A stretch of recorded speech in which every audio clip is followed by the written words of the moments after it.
出差回來之後，曾大爺終於有時間修復一件三星堆遺址出土的陶盒。30多年前，他第一次修陶，修的也是一件陶盒。来整泥巴了。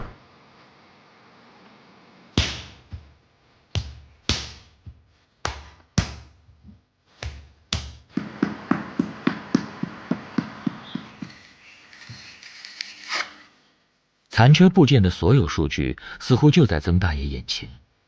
根据断口的弧度，精確計算並捏出缺失部分的形狀。看似簡單的一步，靠的是他的經驗和感知。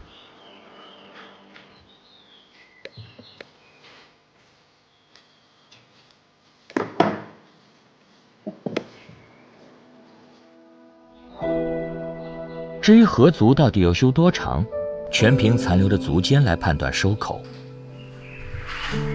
这个合適。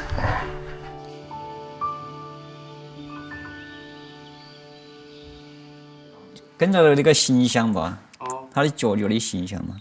我憑經驗，他有些有腳嘛，有些有一個腳嘛。我都沒有了，別沒就有點麻煩，耍的最沒修呢。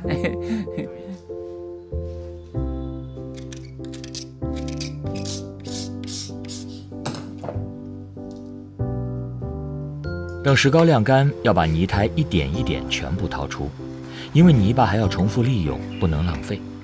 這個泥巴比米還貴，搞得像一斤哦，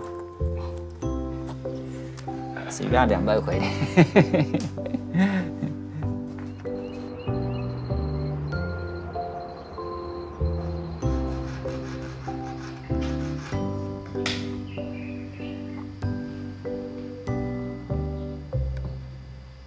陶盒是夏商時期的典型酒器，過了3000多年，那時候的酒早已揮發。讓曾大爺陶醉不能自拔的是古蜀人的浪漫。浪漫哦，人家一酒杯像一酒杯這麼高，做得好。他這腳架帶這兒的嘎是，裝2斤2-3斤，是不是嘎？他算好了，這3個角裝3斤酒。啊。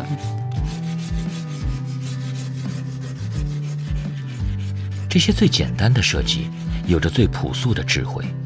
只要耐着性子，抱着對美的向往，總會和古蜀人相遇的。